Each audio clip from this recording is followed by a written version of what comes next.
Welcome back to my YouTube channel Seema's blog में आपका स्वागत है। और सभी बड़ों को मेरा प्रणाम। तो सुबह ये बज रहे हैं घड़ी में सुबह के 5 और आप देख रहे हैं क्योंकि मैं ब्लॉग स्टार्ट कर रही हूँ सुबह 5 बजे से। और यहाँ पे देख रहे हैं आप घोरा अंधेरा छाया हुआ है। तो वीडियो ये शेयर करने का मतलब था मेरा कि समय पर उठ जाने पर भगवती की पूजा भी हो जाती है, बच्चे को टिफ़िन भी बन जाता है और जल्दबाजी नहीं होती है। इसलिए मैं ये थोड़ा सा क्लिप आप लोगों के साथ सुबह 5 बजे का शेयर की हूँ, ताकि जो लोग को अभी नवरात्रा में थोड़ा सा हड़बड़ी हो जा रहा है तो वो ये देखकर हो सकता है मेरा वीडियो मोटिवेशनल हो जाए आप लोगों के लिए। तो यहाँ से ब्लॉग की शुरुआत हो रही है। उसके बाद 5:01 हो चुके थे और सबसे पहले मेरा जो दिनचर्या में होता है, सुबह उठकर सबसे पहले प्रथम किचन से झाड़ू शुरू करती हूँ और पूरे हॉल वगैरह में सारी जगह मैं नीट एंड क्लीन करती हूँ। उसके बाद मैं आ गई थी बर्तन साफ़ सुथरे करने के लिए। जो रात के थोड़े बहुत बर्तन होते हैं वो मैं कर रही थी साफ़ सुथरे और किचन की कर रही थी सफाई, साथ साथ मेरी जो। और यहाँ पे इंडक्शन पे मैंने अपने लिए सुबह की चाय चढ़ा दी थी, क्योंकि पूजा जब शुरू हो जाते हैं उसके बाद हम लोगों के यहाँ चाय वगैरह नहीं पिया जाता, क्योंकि मैं पूजा पे खुद बैठती हूँ, हस्बैंड जी बैठते हैं। इसलिए मैं जो यहाँ पे सुबह की चाय ले रही थी, क्योंकि चाय पीने से थोड़ी सी एनर्जी तो बनती है। देखा होगा कि हस्बैंड जी नवरात्रा में हैं और शाम को एक टाइम वो सेंधा नमक पे खाते हैं। तो यहाँ पे बच्चों की बन रही थी टिफ़िन। तो सुबह सुबह मैं बना रही थी बच्चों के लिए पराठा। उसके बाद बच्चे चले गए थे स्कूल। उसके बाद मेरी हो रही थी झाड़ू तो हो चुकी थी सुबह मॉर्निंग में ही, और यहाँ पे मैं कर रही थी पोछा। उसके बाद जो डेली का मेरा रहता है बेसिन की सफाई करना, तो यहाँ पे मैं बेसिन की सफाई भी कर रही थी, क्योंकि कुछ कुछ ऐसे काम होते हैं जो डेली रूटीन में कर लेने से साथ साथ मेरी मशीन भी चल रही थी, कपड़े भी डाल चुके थे और उसके बाद अपनी थोड़ी सी फेस की क्लीनिंग भी कर रही थी। तो यहाँ मैं फटाफट से अपने लिए फेस वॉश कर रही थी, तो बहुत अच्छा। उसके बाद मैं आ गई थी नहा धोआ कर फ्रेश होकर पूजा के बर्तन लेकर, क्योंकि और मैं यहाँ पे मंत्र का जाप भी कर रही थी और पूजा के बर्तन भी धो रही थी। दोनों काम मेरे एक साथ हो रहे थे। तो यहाँ पे आप देख रहे होंगे मैं थोड़ी सी भगवती माँ की गीत भी, पूजा के बर्तन भी हो गए थे मेरे साफ़ सुथरे। और हस्बैंड जी को टाइम पे ऑफिस भी जाना रहता है और नवरात्रि की पूजा भी है, पाठ भी है, तो सब कुछ समय पे मैनेज करना ये भी एक कला है।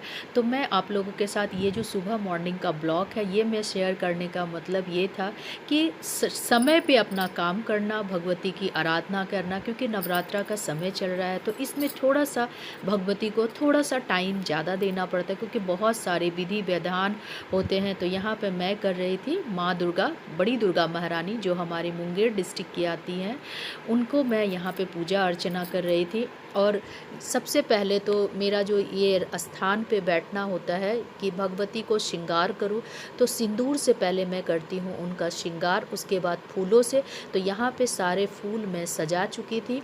उसके बाद फूल अर्पण करने के बाद जो है यहाँ पे जो डेली बेलपत्र, नवेद, फूल, सब कुछ मैं इनको पतिदेव को अरेंज कर दे रही थी और एक एक कर लिख रही थी। बेलपत्र में मैं ओम लिखती हूँ। उसके बाद मैं आ गई थी जो मेरी डेली होते हैं पूजा में, सूर्योदय को जल देना, सूर्य भगवान को जल देना, तुलसी में जल देना, ये मेरे नित्य पूजा के रहते हैं। तो यहाँ पे मैं आ गई थी जल देने के लिए।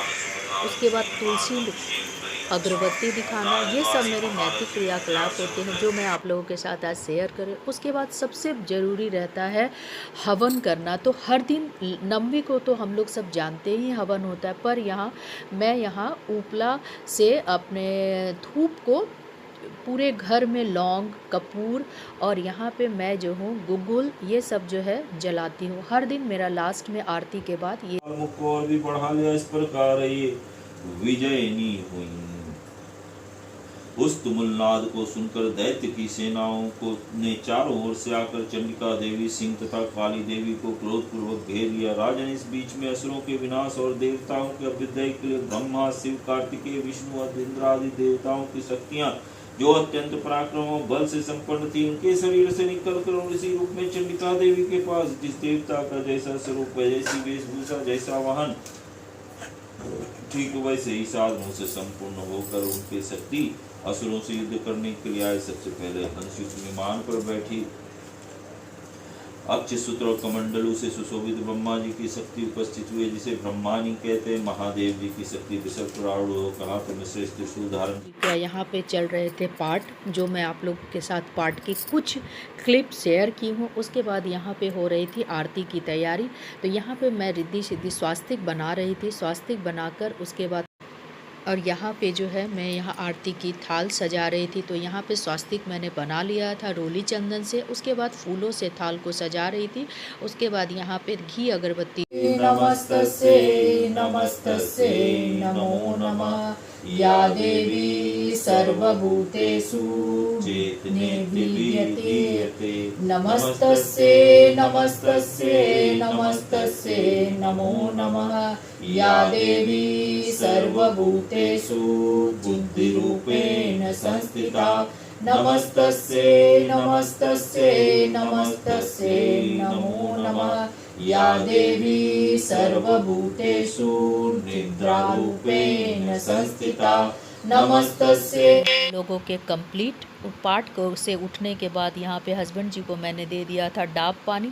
उसके बाद मैं भी डाब पानी पी रही थी। डाब पानी पीने के बाद जो है साथ साथ उनको शरबत भी देना होता है, क्योंकि वो ऑफिस चले जाते। तो यहाँ पे मैं कर रही थी नींबू पानी की तैयारी। इस ब्लॉग को बहुत सारा प्यार दीजिए। तब तक के लिए थोड़ा सा इंतज़ार और अगले ब्लॉग में